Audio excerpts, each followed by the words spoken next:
All right, so it looks like we have some people getting the reminder. And if you guys are okay with it, we're going to go ahead and get started. And we'll just welcome anyone in who is joins us. Dr. Scott, we have just a couple of brief announcements, unless you have to go. Then we'll let you go first and we'll just flip it. Let me see. I don't see, I saw Dr. No, Scott and yeah, unshare. that's okay. Go Don't ahead. step. Okay, there you go. All right, so do you want to go first? You can, and then we can reverse it and do our highlights at the end. It's okay. Y'all can go ahead and I'll speed things up on my end. Okay. We'll also accelerate what we're sharing. All right, so families, thank you for being here. We are so glad you're here. Mr. Dwayne, you can jump in if you need to give instructions to anyone to get to the room. Are they finding their way? Is there anyone you can put in the chat who is hearing the wrong language? There's a language you need to hear and you're not hearing it. Hay alguien aquí con nosotros que no está escuchando el idioma que quiere escuchar.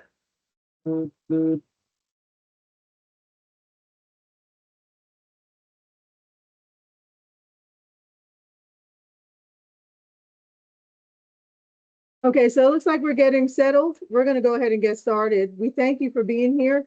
We know it's the middle of the day, but we also know we're going into a fall break. And we also know people usually have plans right after school. So we thought, let's have an afternoon meeting. We do that sometimes, maybe twice a year. So thank you for making a change and being here today. We do have a very important guest speaker here. So we're going to accelerate through our highlights so that we can give the floor to our guests. All right, so welcome back. You know that this is our October monthly meeting. It looks like Ms. Pacheco has a question. I'm not sure if she put it in the chat as well, but her hand is raised. Okay, so I will let Mr. Dwayne help Ms. Pacheco, and then we will keep going. All right, so before we start, we always try to just get together as a school community and think about some topics that we may not normally think about. So the question for you is, if you could instantly become an expert in any field or career, which one would you choose? So you see some examples up there. But what career or field would you want to be an expert in if you could just magically become an expert?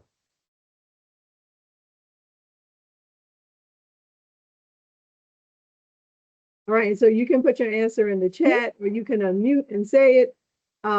Just interested to hear what your thoughts are.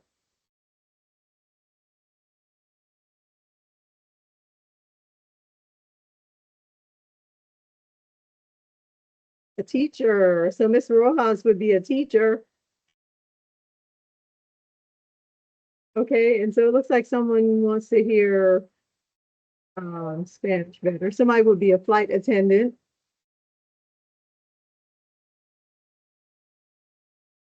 All right, so we have some interesting careers coming in. A lot of teacher requests. Wow.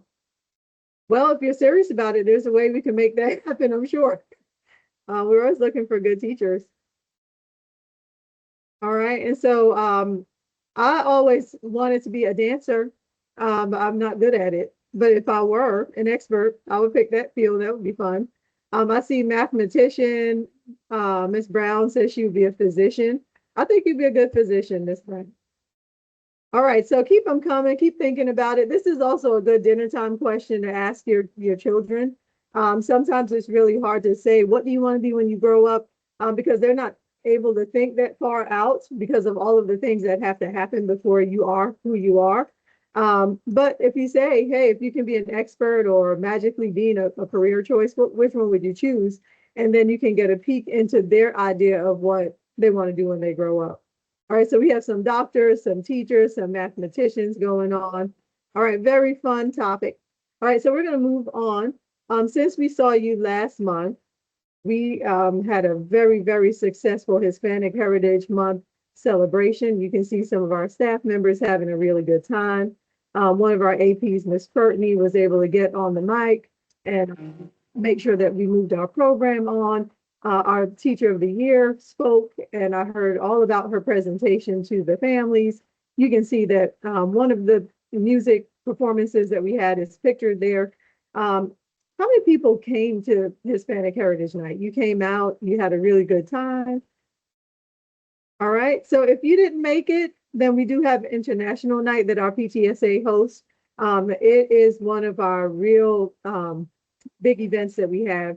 And again, Hispanic Heritage Month is still going on until October 15th. We still celebrate that here at school. Another thing that you see there on the screen is that we had a PJ Day.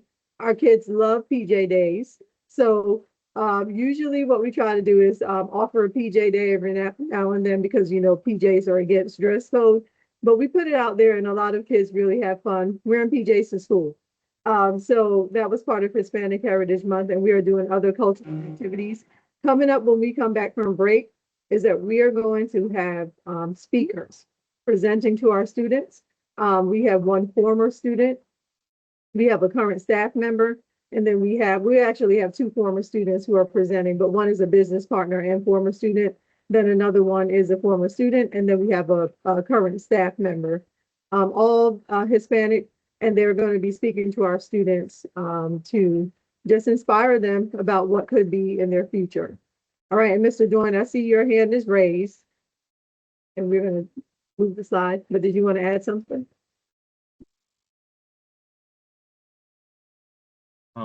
Yes, I do. Yes, ma'am. Thank you. I have about 7 people saying they cannot hear in Spanish, so I'm trying to problem solve that.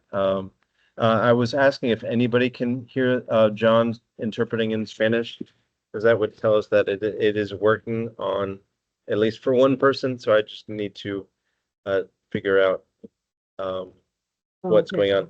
Hay como 7 papás diciendo que no se puede escuchar en español y quisiera saber si al menos una persona se puede escuchar en español para ver por dónde tiene problemas. Sí. Mr. Doyne, is there an issue if they're not part of Gwinnett?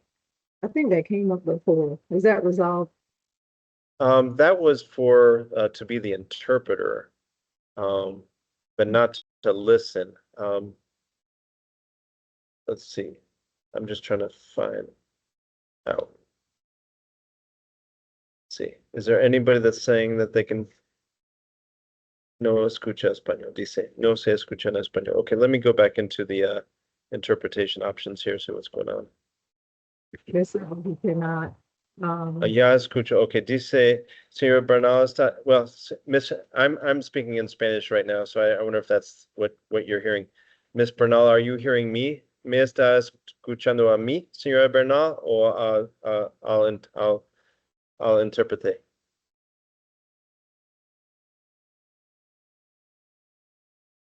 Miss Bernal, señora Adriana Bernal, si puede decir si está escuchando solo a mí o al intérprete.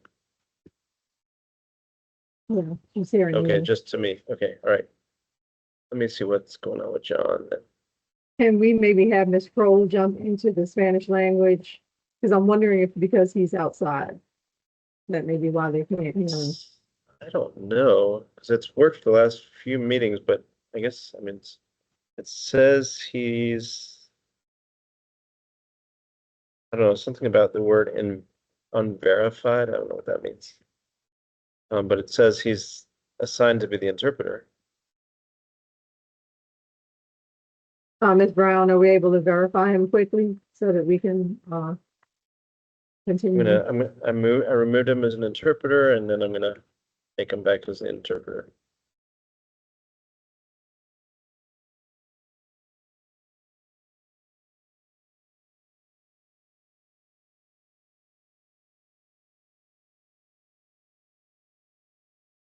An interpreter. English. Spanish. All right. So there are 2 interpretation options, and I'll explain this in Spanish. I think when they log in, they either see Spanish by itself or Spanish Mexico. So he's assigned to be the Spanish interpreter, not Spanish Mexico. So, entonces, cuando se conecte, hay que seleccionar español, español, no español, español México. Quizás ahí es el problema. I don't know that that's it, but that's what I'm guessing. Okay, so we figured it out. I'm not sure. Okay.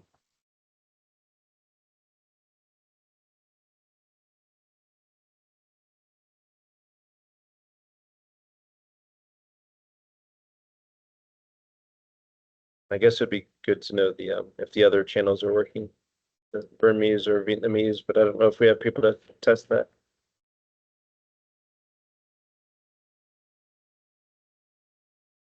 Ms. Shui, do you have anyone in your room and is it working?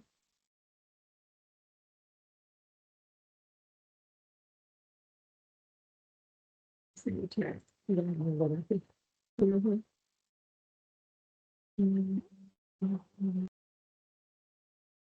So do they need to sign, come to the main room and then go back to Spanish only? So he appears as muted, so I wonder what that's about. Let me go back to John.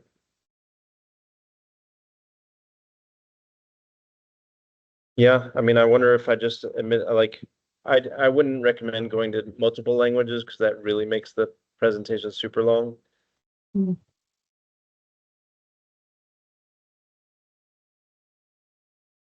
But worst case scenario, Is, I'm gonna try to unmute John. Although he should be unmuted as an interpreter. okay, so he's appearing as muted. And then Ms. Shui says she's not sure. So on my end, it looks like you're unmuted, John. So can you try talking and see if that works? And then John, Mom, so we do have Burmese interpreter on the Burmese channel. I'm sorry, you'd have to select Chinese Mandarin. And Ms. Shui, I wonder if you could type that in Burmese in the chat.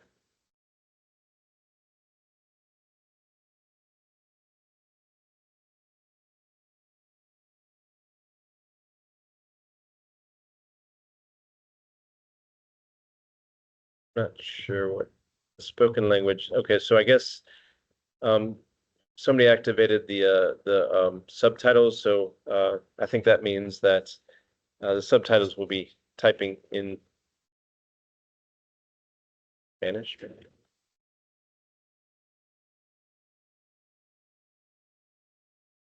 Okay, somebody's saying they are able to hear, so maybe it's working now. Okay, so do we want to try it again, maybe? Go back Yeah, in? I think. All Yeah, I right. think it might be working right now. I think it's working now. All right, perfect. All right, well, thank you for being patient. We are trying to avoid having all one room where we're extending it, out. So thank you for being patient, but I think we're back up and running. The next thing we wanted to let you know, if you missed it, is that we had a financial fair where a lot of our family or some of our families participated in a conversation with some of our business partners to better understand financial aspects of their life, like mortgages or maybe credit scoring. It was very interactive and involved our students. If you missed it, we do plan to do it again next year, and we would love to have you out. But it was really a great event. Okay, some highlights that we want to share with you. If interim testing is complete, thank you for your patience as we sent reminders home after reminders home. But we appreciate you, families, just letting kids be prepared for that. From what I understand, our kids did, work really hard to complete the testing. And we are appreciative of that. What we're working on today are makeup tests. So if you have a need to check your child out, just double check that they are not doing makeups so that we can be, complete with that. Mrs. Berger in the 8th grade hallway wants me to let you know that we're 96% completion for the top skills career assessment. So that was a required assessment that tells our students some of their career capabilities in the future. Well, she got through testing 96% of our students. So thank you for having them here at school and encouraging them to do complete that test. A reminder that today is our Friday because there is a fall break coming up on Thursday, Friday, and Monday. So our kids will come back to school on Tuesday. But if you need anything, just reach out. We do have limited staff members who will be here. If you call the front office, someone should be able to answer. But again, because we're on fall break, we do have limited staff members. And then finally, just a reminder, we do see a very small number of students who attend tutoring.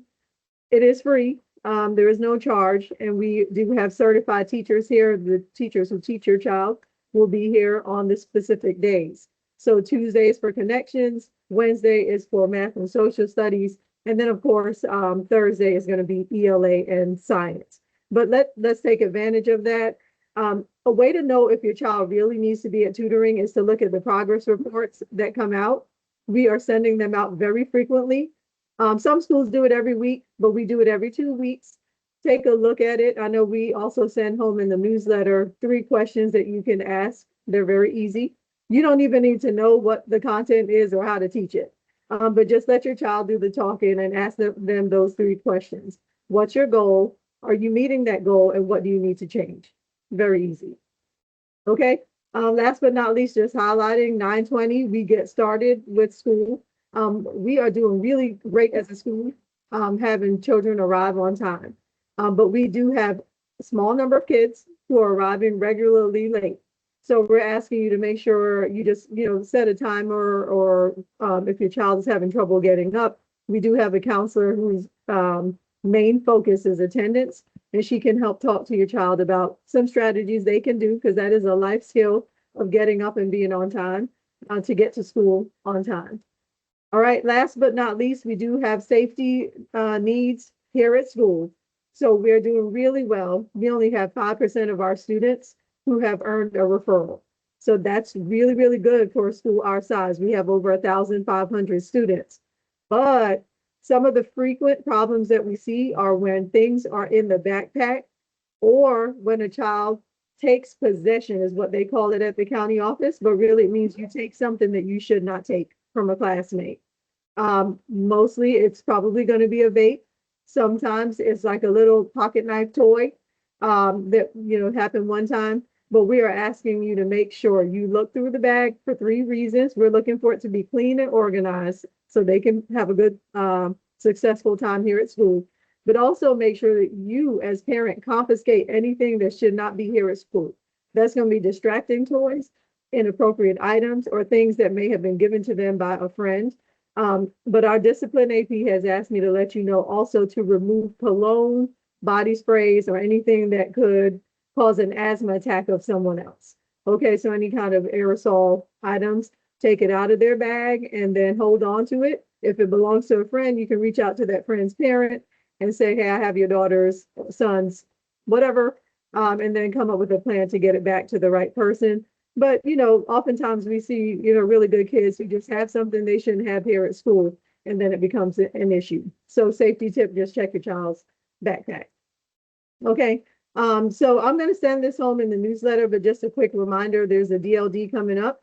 We are encouraging all families to vote. eSPLOS is out there. That's how we fund a lot of the things that we have to pay for here at school. So think through, you vote how you want to vote, but we do want to encourage you to vote. Okay. And then also, if your child is in 8th grade, they're going to be hearing some information about choosing their high school very soon. Actually, teachers are going to be trained in October, and then they'll have conversations about making a choice for high school. Okay, so just letting you know, basketball season is beginning and cross-country season is ending, and they had a really good, successful season. Their final meet is actually this Saturday. Okay, this has been going home, but please send in any canned veggie items that you may have. We need it because we're giving some items to the local food pantry. They always need some donations. This year, they say they need vegetables. So if you can spare some extra canned items, please send them to school. We would like to give them to the food pantry. All right, so Parent Center updates, Mr. Doyne, if you can share, and then we'll have Dr. Scott come on next. Yes, ma'am. Thank you. So let's see. Just wanted to make sure that everybody has access to both Parent View and Parent Square and make sure those applications are working well for you. If you need help with either of those applications, please let me know. We actually have a team of people at school that can help you with this, but I definitely want to make sure that you have access to those essential applications for making sure you have the tools you need to support your kids. Also, we just announced, and I don't have the names in front of me, but we just announced our summer Beanstack Reading Challenge winners, and they won some prizes a couple weeks ago. And then the fall reading challenge is going on. And then that's where they read their books and log their minutes read on Beanstack, and they win nice prizes. And that goes along with our expectation that the students are reading at least 30 minutes a night. We are looking for our volunteers for the JA BizTown field trip. That is for sixth graders. That's for next week, and anybody can volunteer for that. The volunteer link is on social media, but also in the weekly newsletter. We just announced our PTSA Reflections and Hispanic Heritage Art Contest. The entries for that are due on October 24th, and there will be prizes for that as well. We do have our next PTSA Chick-fil-A Spirit Night on Thursday, October 23rd. That will be 5 to 7 p.m. Hope to see you there. Our PTSA membership contest ends November 1st, and that's the classes with the most members of the PTSA, which costs $10 per year, will win an ice cream party. And then we're inviting anybody that is a veteran of any of the branches of the U.S. military to join us for a Veterans Day recognition on November 11th, run by Sergeant Diaz and the Junior Leadership Corps. So if you have, if you yourself are a veteran, or you have other close contacts, families, family or close friends, please let me know and I'll make sure they get the invitation for that. That's what I had, Dr. Irish. Okay, thank you, Mr. Doyne. And we are going to roll to our esteemed guest. So Dr. Anthony Scott is here, and Miss James, it looks like you are ready to do a quick intro. Are you ready, or do you want me to do the intro? I think you're muted. Oh, yes, I was trying to unmute. Okay. Hi, okay. good morning, families. Good afternoon. Now it's actually 12 o'clock. And welcome one and all. As you know, this month of October is Breast Cancer Awareness Month.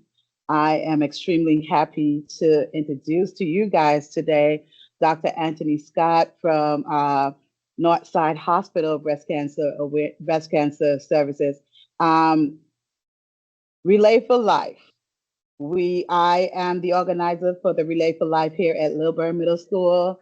It's on our landing page where you can make donations, but breast cancer holds a near and dear part to my heart. And so even more, I like to be transparent with everyone. Going through cancer with my husband at this time. So you know how near and dear Relay for Life will be for me and with me. So welcome today, Dr. Scott, to our Inform with Irish on this Breast Cancer Awareness Month.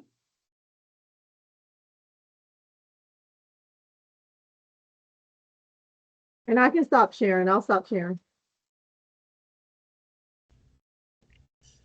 Good morning, or well, just taking over into afternoon here now. I'm not sure. Can y'all see my slides now? I'm not sure what's on the screen. Okay, I'm seeing thumbs up, so we'll go ahead. Okay. All right. So, like she said, I'm Dr. Anthony Scott. I work at the Forsyth campus for North Atlanta Breast at Northside Hospital. I trained in general surgery in Macon, Georgia, before going off to do my fellowship training at Texas Tech out in Lubbock, Texas. And then I worked for several years down in Macon with the teaching program there before moving up to join the community practice here at Northside. Dr. Lorette is also in our practice. She's our founding provider. She founded the practice with some of our staff that are still with us today. She did her training out at Northwestern. And then she also served in the military in the U.S. Army to do one of the scholarship programs with them, and met her husband Julio, and they are both providers here in the Atlanta area. We have two mid-level providers, Victoria Schneckney, and then also Charlie Artman, who's been with us for many years. Okay, jumping right in then, breast cancer is the most common breast cancer diagnosed in women in the United States. Um, it increases with age, with median age of around 62. Overall, it's 1 in 8, which calculates down to about 13% risk of developing breast cancer, and that's an average risk women. So that's before we get into evaluating things like family histories or genetic predispositions or additional lesions, which can increase your risk. We had about 316 new cases diagnosed in 2024. We expect that that number will increase for several reasons, because screening is getting better and availability is better, but also obviously population increases each year. Breast cancer detection is very important. It's a multifactorial thing. It's not just coming in and getting your visits. It's also when you examine yourself at home, or you or your partner. A lot of lumps get felt at home before we ever evaluate them in the office or in the radiology suite with either mammogram or with diagnostic imaging such as ultrasound or MRI. Always report any of these changes to your provider as soon as you feel something, and they'll follow up with the clinical breast exam as well as whatever imaging is appropriate. I tell women, I see when folks come to see me, a lot of times we kind of ask, do you do self breast exam? They say, no, I don't know what I'm feeling for. And I tell folks, like, well, you carry it with you every day, and it's kind of like your Mr. Potato Head. And if it's got your normal lumps and bumps, you kind of learn where all the grooves and the divots are. But if you start to feel ears or glasses show up, then you need to let us know. And then we giggle and move on. So, all right. Lots of ways to do self breast exam. Some people kind of go up and down in a grid pattern. Some people kind of do it in concentric circles. Kind of moving in from the nipple and moving out towards the axilla. The important thing is you try to do it once a month around the same time, usually about a week after your period. You always want to make sure that you look in the mirror to look for any kind of asymmetries. You want to look for any dimples or any changes in the contour of the breast. You want to raise your arms to make sure that there's no changes as you raise the arms. And then again, if you feel anything, you let us know and we'll do a workup for you. Just several symptoms that we talk about. If you feel lumps, if you notice any kind of nipple discharge on one side or the other, skin changes in the breast, kind of nipple inversion, which is different from nipple retraction. Nipple retraction, where the nipple kind of like pops in, but then it comes back out, especially when it's stimulated. But if it starts to go back in and it stays in and it doesn't come back out, that's nipple inversion. And then we also evaluate people for breast pain that's not necessarily associated with breast cancer, but certainly it's something that we can help with sometimes. With breast lumps, the majority of these masses are going to be benign. There's lots of lumps that come up in the breast that are not associated with a cancer. Some of them need to be removed. Some of them are evaluated. Some of them we evaluate and then we leave alone after documenting stability. Nipple discharge can come in lots of different colors. We always worry about bloody nipple discharge. Certainly nipple discharge that's only on one side is more concerning. If it's clear and if it's coming out on both sides, it can often be benign, but it's certainly something we want to document. That way, if there is any changes down the road, then we know that we need to evaluate further. Skin changes, sometimes you can look down and you can see an obvious lump because there's just a distortion in the shape of the breast. Sometimes you see the skin dimpling. They included this picture of the orange here because it's a kind of scary finding that we find in inflammatory breast cancer, which fortunately is not very common. But certainly a concerning finding on breast exam. Going the wrong direction there. Like we said, nipple inversion here. Sometimes the nipple can be tucked in. Sometimes, now this is different from like a slit nipple. So when the nipple is out and there's just like a little slit in it, we see that. That's kind of just a common morphology of the nipple. But this is certainly when the nipple is kind of tucked in and you can't see the nipple anymore. It's kind of tucked itself into the areola and it stays in. Breast pain, like we said, very common complaint. We see a lot of patients for breast pain. Oftentimes, well, the number one cause for breast pain that's been documented is a bra that just doesn't fit correctly. And we get the commercials and everything. People go down to the Hanes or the Victoria's Secret or the the different underwear and lingerie providers, and they tell you that they're going to fit you for the size and everything. And there is a little bit of nuance to it. We usually prefer and recommend that patients go to a place with a certified a bra fitter. They sometimes have these people on staff at department stores, and they're familiar because usually that's who we refer people to when we need to get them resized with a bra. So you think like Dillard or Belk, you can call and see if they have a certified bra fitter on staff. Usually some of the larger healthcare centers, so for example, our campus, we do have in our wellness place, We have a special boutique for women who have had different kinds of breast surgery, but part of their job also, they fit for compression stockings, prosthetic garments, and they're also certified bra fitters. They're on staff that can help get you in the right size. It doesn't mean you have to buy everything through them, but they can certainly get you, fitted correctly so you get the support that you need. And this is especially important in women that have had breast surgery, and so now things are a little bit asymmetric. They can get things custom made sometimes. Caffeine intake is another common cause for breast pain. Especially in today's society, we have kind of higher fat diets, especially here in the South. So a fatty diet can also cause breast pain, and so removing that, so lower caffeine intake or a low fat diet can also help with breast pain. We see patients with fibrocystic tissues. These are people that tell us that they have dense breasts or they have lumps in the breasts. We can see changes with hormones, people that go on hormone supplementation or even just changing birth control that can change the hormone levels within the body, certainly at different times of the month, and this can also contribute to breast pain. One of the gold standard for diagnosing breast cancer kind of across the board is with the screening mammogram. It used to be that these were 2D images, and we got about 6 different images, and these different projections we were able to kind of see through the majority of the breast and detect any changes, certainly group calcifications or other abnormalities that show up on imaging, architectural distortions and the like. Now, this has gotten a little bit more advanced, and now we do 3D imaging, so it's kind of like a little CT scan for the breast, and we can actually look in 3D to rule out a lot more benign things, so we've cut down on the number of biopsies that people have had to get by advancing the imaging a little bit. So if you go for your mammogram and they ask you if you want a mammogram, or if they ask you about 3D or a tomo, this is what they're talking about. It does have increased sensitivity. We do recommend the tomosynthesis or the 3D mammograms, especially for patients with dense breasts, which is another thing. A lot of patients will get letters about their breast density. And this is another common thing that we see patients for, so that we can help them determine whether or not they need to participate in a high-risk screening program where we do additional imaging as opposed to just doing the annual mammogram. Again, we recommend that patients start at age 40 and continue until the end. We see a lot of patients that come in, they tell us, oh, well, we see, unfortunately, a larger number of 80, 90-year-old patients that their doctors told them that you don't need a mammogram anymore, and now we're treating them for breast cancer because they felt something and it was more advanced stage. So the thinking on that used to be that it's not worth it, we're not going to catch it, so it's not worth it to get it done, but we're treating patients, not numbers, so I'm telling you, go get your mammograms.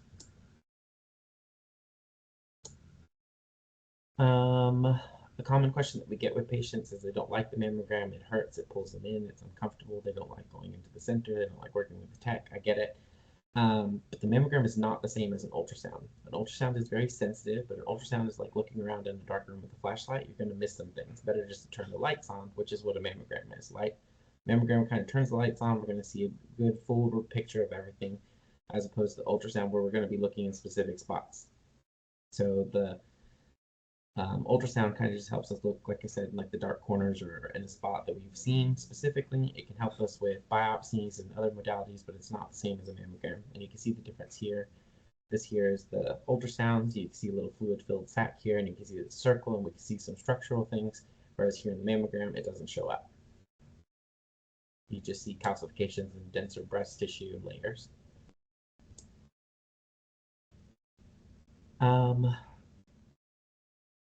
Breast cancer treatment, the majority of breast cancers are going to be treated with surgery of some sort. Now, depending on the type of breast cancer that comes in, other modalities may be a part. So everybody knows about chemotherapy. Not every breast cancer sees chemotherapy, but some it certainly is helpful. In patients with HER2 breast cancers, usually chemotherapy first has shown to dramatically decrease the size of the tumors, and in some cases eliminate the tumor on final excision, to where when we take out the area that was involved with the tumor previously, all of the tumor cells are dead and we're just left with scar tissue behind. Triple negative breast cancer is another slightly more aggressive subset of breast cancer. It doesn't have any specific receptors that we can target, and so it's a more generalized chemotherapy. But in patients that are hormone sensitive and HER2 negative, which is the majority of breast cancers, thankfully, we can go through with surgery alone, especially if we find it early, and chemotherapy is not necessary unless the nodes are involved. Or if a patient's specific tumor genetics indicate the treatment. It used to be that all comers, they were diagnosed with a breast cancer, we had to go with mastectomy, and we had to remove all the lymph nodes under the arm. That has also changed, In the early 2000s, they improved sentinel lymph node biopsy, and even prior to that, they were showing benefit to lumpectomy alone with radiation as opposed to full mastectomy. So now we're able to preserve a lot more women's breasts where they just get a little lumpectomy scar, which is oftentimes we can hide around the nipple areolar complex, we can hide it in the axilla. And through different surgical techniques, we're able to make a smaller incision to remove the breast tumor and preserve the contour of the breast, as opposed to mastectomy, where we have to remove the entire breast. In some cases, when we do still have to do a mastectomy, reconstruction is also an option for all women according to the Women's Health and Cancer Rights Act, which also came out in the 2000s. And so now we're able to refer patients for reconstruction options, and that can include lumpectomy also, to where we can preserve the nipple, especially if the cancer is not near the nipple, to where we can replace the volume that we have to remove to make sure that things remain symmetric. So lots of options for surgery. Chemotherapy, not always indicated. Endocrine therapy is when we talk about just putting a patient on a pill or blocking their hormones to prevent that stimulation of cancer cells that have the receptors for those hormones. Radiation therapy is often a part of treatment, especially with lumpectomy, sometimes with mastectomy, not always. People always ask us what they could do to decrease the risk of breast cancer. Breast cancer, unfortunately, is one of those things that's unfair. You're not really doing a whole lot other than just living life, and it comes. Some things that we can do: maintaining healthy weight, limiting alcohol consumption. We know that alcohol and tobacco use are kind of an all-cause risk factor for development of cancers. Increased physical activity, performing these monthly self-breast exams help us to identify things early before it becomes a larger problem. Continuing with your annual mammograms. Again, it's about early detection, so we can find these things when it's a small problem before it becomes a big problem. And then avoiding prolonged hormone replacement therapy. Some patients, when they have to get a hysterectomy and they have to have their ovaries removed, or if they're going through menopause, we see that a lot of patients have side effects that push them to talk to their primary care providers about hormone replacement therapy. Hormone replacement therapy in and of itself isn't necessarily a problem, but if there is a cancer involved and it does have these endocrine receptors, then it can become a problem, because now you're kind of pouring gasoline on the fire. I tell my patients all the time when they tell me, well, like, I just can't with the hot flashes, or with the dryness and with the other symptoms that come with the decrease in estrogen. We tell them, well, if there's it's like keeping the matches next to the lighter fluid. It's not a problem until there's a fire, and then when there's a fire, there's a big problem. But until then, we can kind of work with it. Oftentimes what we can see is that if patients go on the hormone replacement therapy for a couple of years, they're able to wean things off with time, and that'll, in the long run, decrease their risk. Dr. Scott? Yes, ma'am. I'm sorry to interrupt. If you could slow down just a little bit, the interpreter, so he could interpret on the other side. Oh, goodness, I'm sorry. Thanks for letting me know. Thank you so much. Okay. Patients that are at high risk for development of breast cancer, we see a lot of these patients. We see them for different reasons. We see patients that have a high risk for development of breast cancer because of family risk. Something like 70% of breast cancers will run in a family. Of those, we know about the genes for about 10%, and that percentage is growing as we continue to do more genetic testing, and more genetic testing becomes available for patients as it becomes more affordable, and as the number of genes that we're identifying that attribute to breast cancer increase. When we see a new patient, we evaluate them on a number of factors. We evaluate based on previous surgeries, previous biopsies, previous positive biopsies for different types of lesions, histories of breast cancers, family histories of breast cancers, and genetics, among other things. All of this goes into a mathematical model that helps us to predict a patient's lifetime risk of developing breast cancer and also a 10-year risk. And we use these numbers to determine whether or not a patient would benefit from high-risk screening, meaning imaging twice a year, so every 6 months, and alternating the mammogram with an MRI, which is much more sensitive, but the test also takes a lot longer. It's much more expensive, and because it is more sensitive, it does increase our risk or increase our number of negative biopsies. So we put patients through kind of all of the stress on the front end, and the biopsies turn out to be negative. So there's a risk with increasing the sensitivity of the studies. This is why not everybody gets an MRI.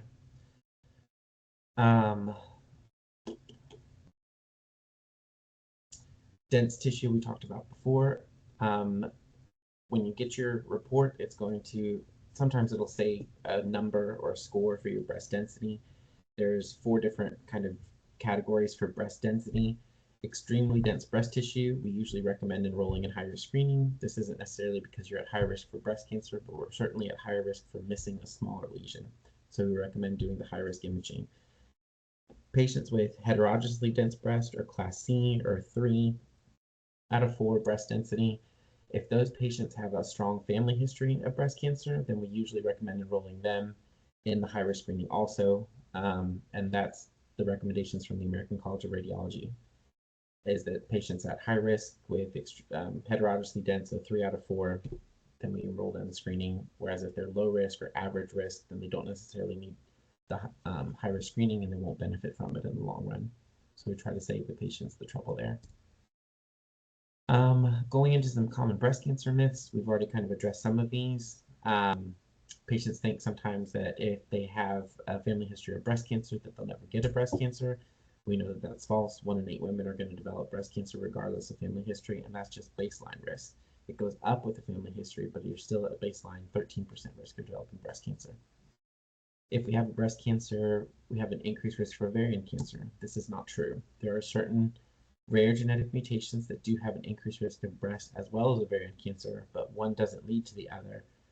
It's the genes that we worry about. Some people worry that consuming too much dairy or taking calcium supplements can increase the calcifications in the breast. This also isn't true. The calcifications usually come from high cell turnover, which we can see in other issues, not just breast cancer. We can see it in injuries also, but certainly in breast cancer where the cells are turning over and they're not part of the normal structure of the breast, then they dump the calcium into the tissue, and that's what we see on the mammogram. Some people think wearing a bra causes breast cancer. There have been several studies on this because people obsess over it, and there's no evidence so far that there's a connection between wearing a bra and development of breast cancer. People think the same thing about deodorant. This just has not played out in the research. Breast cancer always causes a lump. This is not true. Breast cancer doesn't always cause a lump, especially if it's very small, and we're seeing it early on the screening mammogram. I see a lot of patients, kind of thankfully, that because they're getting their screening mammograms, they didn't ever feel anything. It came up on the mammogram, and so even when they come to see it, I don't even feel anything. Sometimes I can see it on ultrasound in the office, but you're not always going to feel it. Some people think that men can't get breast cancer. This isn't true. Breast cancer in men makes up about 2% of diagnoses. I've seen 2 since I came on staff at Northside in February of this year. So in the past 6 or 7 months, I've already seen 2, which is more than I've seen in my practice, but it's a different patient population. If you have a breast biopsy, it means you have breast cancer. This also isn't true. The majority of breast biopsies are going to be negative, meaning that they're going to have benign results, things that we just need to follow, or things that are high-risk lesions. But this does not necessarily mean that you have breast cancer. There are more than 4 million breast cancer survivors in the U.S. This is including people that are still in treatment, or those who have completed their treatment, or patients with metastatic disease that have entered, that are currently survivors because they're still going treatment. On average, there's usually a 91% 5-year survival rate for diagnosis of breast cancer. With small tumors diagnosed in early stage 1, this can go up to as high as 95% 5-year survival rate. The majority of patients diagnosed with breast cancer are not going to die from their breast cancer. They're going to live, long, healthy lives until something else comes up. And kind of sped things up. I guess I could have slowed down a little bit more, but that is what I have for y'all today. Any questions? Oh, I'm seeing some over here in the chat thing, so let me get back to those.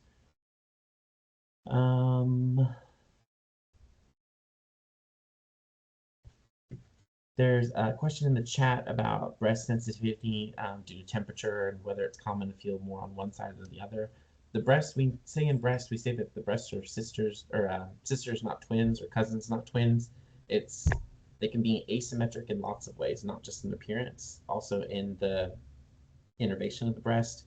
Sometimes these things are developmental, meaning that just the way that we kind of came up in the womb and laid, the nerves kind of lay down different.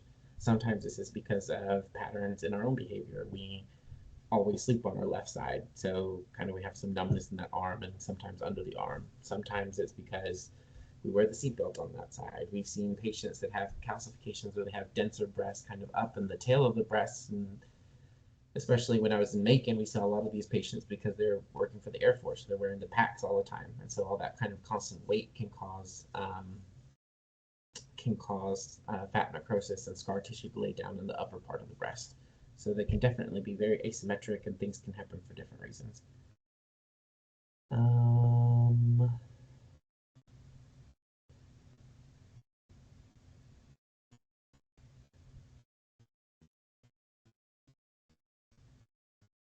I see a question about having an issue making appointments. I speak Spanish in our office, and so I'm able to speak directly with patients without using interpreter. We do also have interpreters on staff, and I think most of the breast surgeons that you're going to come in contact with, especially the ones that work for a hospital practice, so folks like myself up at Northside or folks at Emory or Wellstar, they're going to have access to interpreters either by phone or an iPad if they don't speak the language themselves. So hopefully that can help. And certainly when you call to make the appointments, they do usually have access to telephone interpreters where they can bring them in on a conference call so that we can try to communicate better to make the appointments.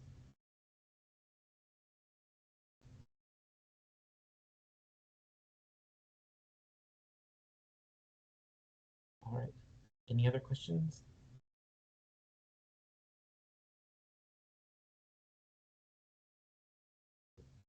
All right, and Dr. Scott, I do know, first of all, we thank you so much for being here. Sure. We know that you have patients waiting for you and you dedicated this time to be with our school community. So thank you.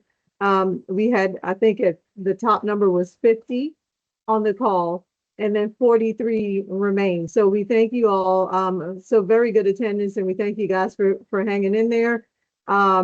We do have some, normally we give out a prize. I'm not going to do trivia just to be respectful of the month that we have. And we do know that we have a lot of families who are working through some very difficult situations around this disease. So we do thank you, Dr. Scott, for giving this information and hopefully we are more powerful and we can go to take some action based on what you told us today. A couple of people, so Mr. Pichardo, I saw you on here as one of the first family members. So I'm going to ask you to have a student come to the front office. We have something for you. Thumbs up if you hear me. Okay. And then Maria Rodriguez, you had a very awesome question. So we're inviting you to have a student come to the main office. We have something for you as well. But we are going up onto our time. If we don't have any additional questions, I think you have a hand raised, Mr. Doyne, but it looks like we went through our questions in the chat. Yes, ma'am, Dr. Arish, and thanks to Dr. Scott and Ms. James for bringing Dr. Scott with us. But one thing I forgot to send Dr. Arish when I wanted to speak with you all today was it is also Principal Appreciation Month, so wanted to mention that. And Dr. Arish, I thought this was a really a great thing that you did when talking to our students about Principal Appreciation. You've made this a month to serve. So Dr. Scott obviously serves the community and our staff, Ms. James, of course, Dr. Arish, but thanks for setting the right example for all of us about the importance of serving and just for bringing these kinds of meetings to our families. Awesome. Thank you. And you reminded me to send home the service chart. So it's actually a bingo game. So if you get through bingo as a family, send it back in and we will give you a prize. You can play along with our staff. But I appreciate you. So thank you, Mr. Doyne, for bringing that up. But I appreciate you guys as a school community. Dr. Scott, are you doing well on time? I've been hearing from your office that they're waiting for you. They're looking for you. We're doing fine. Thank you, though. I appreciate that. I'm going to log off. I just want to say I see a couple of questions that we didn't address specifically. And certainly if patients have concerns, they're welcome to call our office and we can try to help get them in. If they need to see somebody closer to home, then I understand that too, because I know we're a little bit far and coming from Lawrenceville, from Lilburn, but I didn't want them to think that we were ignoring them, but there's just some stuff that we won't be able to answer online. So anyway, thanks again for having me. I appreciate y'all. Awesome. You were phenomenal and welcome to the Mustang family. Thank you so much, Dr. Scott. Also, I just wanted to add, Dr. Irish, we will be having the breast cancer van coming in the next semester. So parents, please look forward to that information coming forward for a free screening on that on behalf of Northside Hospital.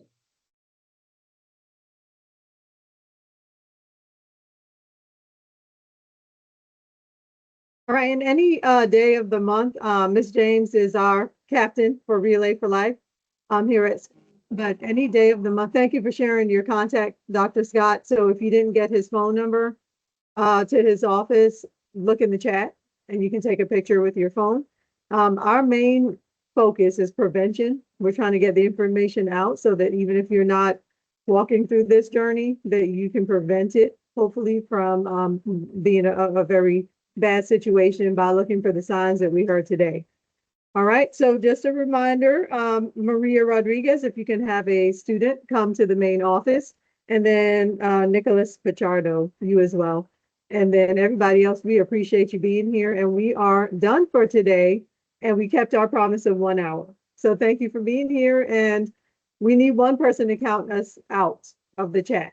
Y'all know the tradition. So anyone who wants to unmute and count down so we can go back. Some of And us are. I'm probably getting ahead of you, Dr. Arj, but also wanted to send that thank you to our interpreters as well. Oh, yeah, that's right. No, you didn't get ahead of me. I actually, thank you. So thank you to John Thorsberg. Awesome job in the Spanish room. We have Miss Shui. And then we have, I'm trying to see if she's still on here. Miss Doan is still on here. So thank you to them. I don't know. I don't think I'm missing anyone. So, all right, one person to count us out. We do have a faithful friend. Is that Miss Doan? Are you volunteering to count us out? I saw you wave. Oh, she's in the room. Oh, we can't hear her because she's in her room. Let's see. Miss Vizaraga, you don't always get to join because you're always busy working. Do you want to unmute and count us out? Miss Vizaraga is one of our clerical team members. She is awesome, awesome, awesome. And so I'm glad to see her here today, and hopefully she can unmute and count down from 10 to 1. And once we hit 1, then we say adios and we sign off.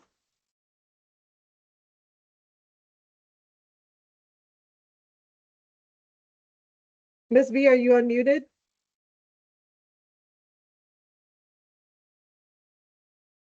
I don't think she can unmute.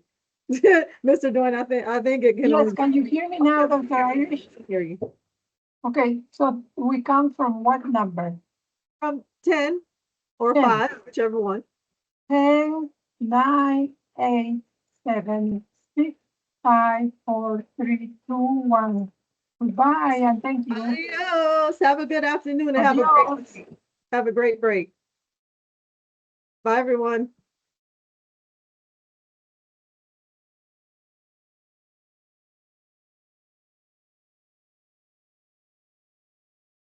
Mr. Doan, thanks for all your help.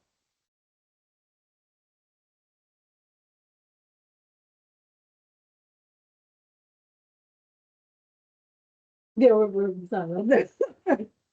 Yeah, you're welcome. I still need to figure out this. Obviously, I haven't mastered Teams yet. I thought I had it down too. I think it worked out. It wasn't like the first time, so that's good. All right, everyone. It looks like I don't have patience waiting like Dr. Scott, but somebody's waiting. So I'm going to sign off. But have a wonderful break, and interpreters, thank you so much. Great job as always. Bye. Yeah, thank you. Thanks, Dr.